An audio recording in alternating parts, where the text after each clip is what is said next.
नालायक बेटे बहुओं ने बूढ़े माँ बाप को जान से मारने का प्लान बनाया तो माँ बाप ने कर दिया कुछ ऐसा काम। रामेश्वर जी का आज सेब खाने का बड़ा मन कर रहा था, लेकिन उनके पास पैसे नहीं थे कि वो सेब खरीद सकें, क्योंकि जब से उनके बेटे ने उनसे काम छुड़वाया था उन्हें पैसों की तंगी रहने लगी थी। जब रामेश्वर जी काम किया करते थे तो उनके पास बहुत पैसे रहते थे, तो वे सबके ऊपर बहुत खर्चा करते थे, लेकिन आज वह खुद पैसे पैसे के लिए मोहताज हो गए थे। रामेश्वर जी अपने छोटे से कमरे में अपने पलंग पर लेटे हुए छत को एकटुक देखे जा रहे थे। उनकी थोड़ी तबीयत खराब थी तो उनको दवाई भी लानी थी, लेकिन उनके पास पैसे नहीं थे। यही सोच रहे थे कि पैसों का इंतजाम कैसे करूं। तभी उन्हें अपने बड़े बेटे के आने की आहट हुई। वह ऊपर अपने कमरे में जा रहा था। रामेश्वर जी बिस्तर से उठकर बाहर आए और बेटे को आवाज देकर कहा, बेटा रोहित, जरा इधर आओ, मेरी बात सुनकर जाना। रोहित रामेश्वर जी के पास जाता है और कहता है, जी बाबूजी कहिए। बेटा तुम्हारे पास कुछ पैसे होंगे? रामेश्वर जी ने पूछा। रोहित जेब में हाथ डालता है और 100 रुपये का नोट निकालकर बाबूजी के आगे कर देता है। बाबूजी उसे ले लेते हैं और बेटा ऊपर चला जाता है। बाबूजी 100 का नोट लेकर उसे एकटुक देखने लगते हैं और अपने अतीत में खो जाते हैं। जवानी रामेश्वर जी चौड़ी छाती, लंबा कद, भरे हुए बदन के मालिक थे। रामेश्वर जी जब खाना खाने बैठते थे तो इतनी रोटी अकेले ही खा जाते थे कि रोटी बनाने वाला भी परेशान हो जाता था। बिना घी के कभी खाना नहीं खाते थे। सब्जी में देसी घी डालकर खाते थे। रोजाना खूब सारे फल खाते थे। रामेश्वर जी रोजाना कुछ न कुछ बनाकर खाते और सभी को खिलाते रहते थे। चीनी और गेहूं की बोरियां ऐसे उठाकर लाते थे जैसे फूल उठा लाए हों। क्या जवानी थी उनकी। आज उनके चेहरे पर झुर्रियां पड़ गई थी। शरीर पर सिर्फ हड्डियां ही दिखाई दे रही थी। रामेश्वर जी अब एक कंकाल की तरह लगने लगे थे। कमाई अच्छी होती, कारोबार भी अच्छा था, इसीलिए पैसों की कभी कोई कमी नहीं रहती थी। जो चाहते वही करते थे। रामेश्वर जी के 4 बच्चे, 2 बेटे और 2 बेटियां थी। चारों बच्चों की शादी उन्होंने अपने पैसों से की थी। दोनों बेटों से कभी कुछ नहीं लिया, इसीलिए जो उनके पास जमा पूंजी थी वो उन्होंने अपने बच्चों की शादी पर लगा दी और बाकी पूंजी में से एक प्लॉट लेकर डाल दिया था। सोचा कि अभी तो मैं काम ही कर रहा हूँ, फिर कमा लूंगा। लेकिन धीरे धीरे उनका कारोबार भी थोड़ा हल्का हो गया था। बड़े बेटे का नाम रोहित, छोटे बेटे का नाम मोहित। जो घर उनके पास था वो उनके पिताजी का था, जो उन्होंने विरासत में मिला था। मकान पहले कच्चा बना हुआ था, जहाँ तो काफी बड़ी थी, लेकिन पुराने जमाने का बना हुआ था। उस मकान को भी उन्होंने अपनी मेहनत और लगन से थोड़ा पैसा इकट्ठा करके दोबारा बनवाया था। 2 ही बेटे थे, उनके लिए तो उन्होंने ऊपर की मंजिल बनवाई थी। नीचे का ग्राउंड फ्लोर उन्होंने अपने छोटे बेटे को दे दिया था और ऊपर की मंजिल बड़े बेटे को दे दी थी। दोनों की शादी किए हुए उन्हें एक अरसा हो चुका था। उनके पोता पोती भी अब शादी लायक हो चुके थे और वो अभी तक काम करते थे। बड़े बेटे का काम अच्छा चल रहा था, जबकि छोटे बेटे का काम थोड़ा हल्का चलता था। दोनों भाइयों में बहुत फर्क था। एक भाई का जीवन आसान और दूसरे भाई का जीवन बहुत मुश्किलों से भरा हुआ था। रामेश्वर जी अभी तक तो वे काम करते थे, लेकिन अब उनके बड़े बेटे को अपने बाबूजी के काम करने का शर्म आने लगी थी। रोजाना इस बात पर बाप बेटे में कहा सुनी होती थी और हारकर उन्होंने अपना काम छोड़ दिया। उन्होंने जिंदगी में कभी किसी के आगे हाथ नहीं फैलाया था और अपने बच्चों के आगे तो बिल्कुल भी नहीं। जब से उन्होंने काम छोड़ा था तब से उन्हें पैसों की दिक्कत रहने लगी थी। रामेश्वर जी की पत्नी का नाम रमा देवी था। पहले जब तक रामेश्वर जी काम करते थे तब तक खाना एक ही जगह बनता था और दोनों पति पत्नी साथ ही खाना खाते थे। लेकिन उनका काम छूटने के बाद धीरे धीरे दोनों बेटों में माता पिता को लेकर झगड़ा होने लगा। छोटे बेटे का काम हल्का था और बड़े बेटे का काम अच्छा था। बड़े बेटे की पत्नी अपने ससुर जी को पसंद नहीं करती थी और छोटे बेटे की पत्नी अपनी सास को पसंद नहीं करती थी। बड़े बेटे की पत्नी सास और ससुर दोनों को खाना खिला सकती थी, पर उसने कहा कि जब आधा हिस्सा छोटे बेटे को मिलेगा तो मैं दोनों को पकाकर क्यों खिलाऊंगी। इसीलिए यह फैसला हुआ कि पिताजी छोटे बेटे के यहाँ खाना खाएंगे और माताजी बड़े बेटे के यहाँ खाना खाएंगे। माता पिता को दोनों बेटों ने बांट लिया था। रामेश्वर जी छोटे बेटे के यहाँ खाना खाते थे और माताजी बड़े बेटे के यहाँ खाना खाती थी। बड़े बेटे की पत्नी अपने ससुर को नहीं पूछती थी और छोटे बेटे की पत्नी अपनी सास को नहीं पूछती थी। रमा देवी जी अपनी जवानी में बहुत ज्यादा खूबसूरत थी। गोरा रंग, काले बाल, बड़ी बड़ी आंखें, और एक बार देख ले तो बार बार देखने का दिल चाहता था। और आज वही चेहरा झुर्रियों से भरा हुआ था। रमा देवी जी अपने जमाने में एक बहुत ही तेज औरत हुआ करती थी। अपने आगे किसी को बोलने नहीं देती थी, लेकिन वक्त ने धीरे धीरे उनको बहुत शांत बना दिया था। सब कुछ जब से बहू के हाथ में चला गया था, तब से उन्होंने चुप्पी साध ली थी। चुपचाप बैठी हुई सबको देखती रहती थी। उन्होंने घर में दखलंदाजी करना बिल्कुल बंद कर दिया था। दोनों बहुएं उनको बिना बताए ही सारा काम करती थी। बाजार से कोई सामान लेकर आती तो अपनी सास को कभी नहीं दिखाती थी। दोनों बहुएं अपने सारे काम सास ससुर से छुपाकर करती थी। छोटी बहू बड़ी बहू की चमची थी, क्योंकि बड़े बेटे का काम कुछ ठीक था तो बड़ी बहू के आगे पानी भरती थी। रमा देवी जी का अपने घर में बिल्कुल भी दिल नहीं लगता था। जो घर उन्होंने अपने पति के साथ मिलकर पैसे जोड़कर बनाया था, उस घर पर अब उनका कोई अधिकार नहीं था। वह एक मेहमान की तरह उस घर में रहती थी। रमा देवी जी ज्यादातर अपना समय आस पड़ोस में बैठकर गुजारती थी। बगल में ही उनके देवर का मकान था। देवर के बच्चों के साथ उनका बहुत दिल लगता था। देवर की लड़कियां थी जिनके पास वे अपना समय बिताया करती थी। देवर की लड़कियां भी अपनी ताई को बहुत प्यार करती थी और उनके साथ बहुत बातें किया करती थी। इसीलिए वे सारा दिन वहीं बिताया करती। रमा देवी जी की बहू को उनका देवर के यहाँ जाना बिल्कुल भी पसंद नहीं था, क्योंकि उनकी बहू सोचती थी कि हमारी सास हमारे घर की बातें अपने देवर के यहाँ जाकर बताती हैं। इसीलिए वे वहाँ जाने से मना करती थी। जब रमा देवी से कोई कहता कि आप अपनी बहू को कुछ क्यों नहीं कहती, तो रमा देवी जी कहती कि अपनी इज्जत अपने हाथ में होती है। मैं अगर एक कहूँगी तो वो मुझे 10 सुनाएगी, इसीलिए मैं चुप रहती हूँ, कुछ नहीं कहती। और मुझे करना ही क्या है, 2 रोटी खानी है और अपनी जिंदगी काटनी है। जिंदगी के कुछ दिन ही बचे हैं। उनके बैंक में कुछ पैसे थे जो रमा देवी जी और रामेश्वर जी ने अपनी मेहनत की कमाई से इकट्ठा किए थे। उनका जॉइंट अकाउंट था। उनके बच्चों को लगने लगा था कि माता पिता अब दोनों ही भगवान के पास जाने वाले हैं। इसीलिए उन पैसों के लिए भी घर में झगड़ा होने लगा कि अब इन पैसों का भी बंटवारा कर दिया जाए। रोज रोज की कहासुनी से तंग आकर दोनों पति पत्नी ने उन पैसों का भी बंटवारा कर दिया। पैसों को उन्होंने चारों बच्चों में बांट दिया था। इसीलिए रामेश्वर जी को पैसों की तंगी होने लगी थी। 100 का नोट बहुत गौर से देखते हुए रामेश्वर जी सोच रहे थे कि मैं इन पैसों से दवाई लाऊं या सेब लाऊं, क्योंकि उनकी तबीयत भी थोड़ा खराब थी और उन्हें दवाई भी लानी थी। तभी उनकी छोटी बहू ने उनके हाथ से 100 का नोट देखा तो कहने लगी, फिर से पैसे मांग लिए आपने? आपको पैसों का क्या करना है? हर चीज का तो पूरा हो जाता है, और अब एक नया बहाना आपने ले लिया है कि मैं बीमार हूँ, दवाई लानी है।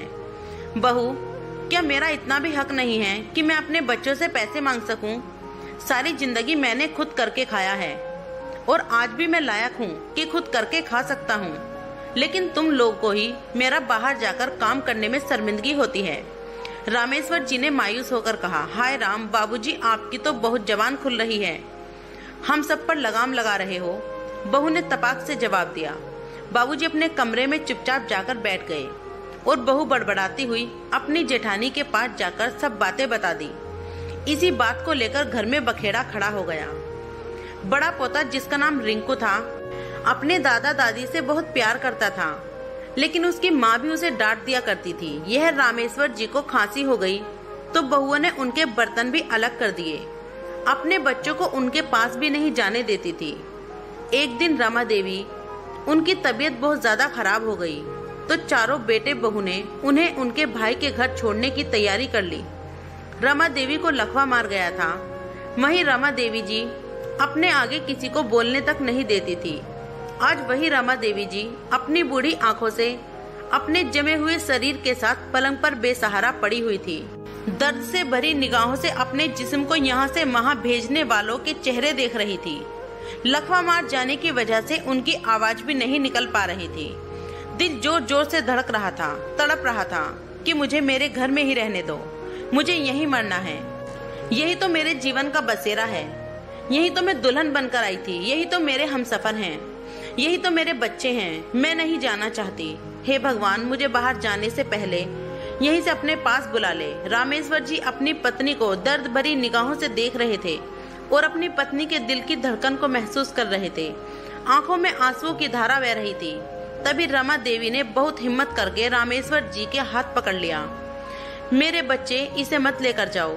अपने भाई के घर जाते जाते ये मर जाएगी। ऐसा जुल्म मत करो। रामेश्वर जी ने विनती करते हुए कहा, माँ, मम्मी, डैडी, दादी को मत लेकर जाओ। हम सब मिलकर उनकी देखभाल करेंगे। रिंकू ने रोते हुए कहा। किंतु रिंकू की माँ ने डांटकर कहा, तुम चुप हो जाओ, तू इनसे दूर रह। मना किया था ना कि बाबूजी को दमा हो गया है। तू पास मत फटकना, ज्यादा ढीठ हो गया है। तुझे तेरे मामा के यहाँ छुड़वाना पड़ेगा। रिंकू चुपचाप वहाँ से चला गया। भाभी जल्दी करो उन्हें भेजने में, फिर रात होने वाली है। नहीं तो आज फिर रात में हमेशा परेशान होना पड़ेगा। छोटी बहू ने बड़ी बहू के कान में धीरे से कहा, अजी आ गई, गाड़ी का इंतजाम हो गया हो तो जल्दी करो ना, रात होने वाली है। बड़ी बहू ने अपने पति को आवाज देकर कहा, जो गाड़ी का इंतजाम करने के लिए फोन पर बात कर रहा था। उन दोनों बूढ़े लोगों की किसी ने एक ना सुनी। घर में बांट दिया था तो कोई बात नहीं थी, थे तो एक ही घर में, लेकिन आज दोनों बूढ़े लोगों को अलग अलग करने का इंतजाम हो चुका था। दोनों बेटे अपनी पत्नियों के गुलाम थे। जैसे उन्होंने कहा वैसे ही करना था। घर में बड़ी बहू का राज चलता था। जो बड़े चाहते थी वही होता था। रमा देवी जी उनके भाई के घर भेज दी गई, जहां उनकी और ज्यादा तबीयत खराब हो गई। लोक लाज के भय से मजबूरन उन्हें अपने ही घर लाना पड़ा। रमा देवी जी के प्राण जैसे अटके हुए थे। अपने घर आते ही अपने पति को देखते देखते सवाल भरी नजरों से उन्होंने अपने प्राण त्याग दिए। रामेश्वर जी को अपनी पत्नी की मौत से बहुत गहरा सदमा पहुंचा। हर पल उन्हीं की याद किया करते थे। उन्हें अब पूछने वाला कोई भी नहीं था। खाना आदि जानवरों की तरह कमरे में सरका दिया जाता था। बेटियां कभी कभार आकर रामेश्वर जी की देखभाल कर जाती थी और दोनों बहुओं में बातें होती थी। चलो, एक गले का कांटा तो खत्म हुआ। सासू माँ के मरने से भाभी तुम्हारी जान तो छूट गई, लेकिन जब तक बाबूजी जिंदा रहेंगे तब तक मेरी जान तो मुश्किल में है, और पता नहीं कब तक मेरी जान मुश्किल में रहेगी। छोटी बहू ने रोना सा चेहरा बनाकर कहा, अरे ज्यादा दिन का खेल नहीं इनका, तुम भी देख लेना, जल्दी ही टरक लेंगे। बड़ी बहू ने तसल्ली देते हुए कहा। रामेश्वर जी अपने बच्चों के इस बर्ताव से बहुत ज्यादा बीमार रहने लगे। जीवन संगनी के जाते ही उनका जीवन उजड़ गया। सारे अरमान तहस नहस हो गए। एक वही जिंदगी जीने की राह थी, अब वो भी मुझे इस नरक भरे जीवन में अकेला छोड़कर चली गई। अब बेटे बहू जैसे उनके मरने के इंतजार में रात दिन दुआएं मांग रहे हों। एक दिन रामेश्वर जी चाय का बड़ा मन करने लगा। बहू तो बनाकर देगी नहीं, चलो रहने देता हूँ। नहीं, तलब हो रही है, क्या करूँ, बाहर देखता हूँ, सो गए होंगे। रामेश्वर जी चाय बनाने लगे तो उनके हाथ से चीनी का डब्बा नीचे जाकर गिर गया। सारी चीनी जमीन पर बिखर गई। आवाज सुनकर बहू की आंख खुली और अपने पति से बोली, अजी उठो, रसोई में बिल्ली है, बिल्ली। किचन से आवाज आ रही है। पति को उठाते हुए बोली, अरे बाबा क्या है, रात में भी सोने नहीं देती। छोटे बेटे ने ओंगते हुए कहा। दोनों बेटा बहू किचन में गए तो देखा बाबूजी चाय बना रहे हैं। अरे बाप रे, बाबूजी आप इस टाइम किचन में चाय बना रहे हैं?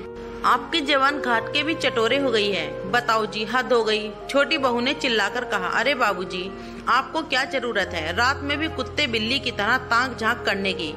सुबह मैं चाय बना देती ना, सुबह पी सकते थे ना, इससे मुझे भी जगा दिया।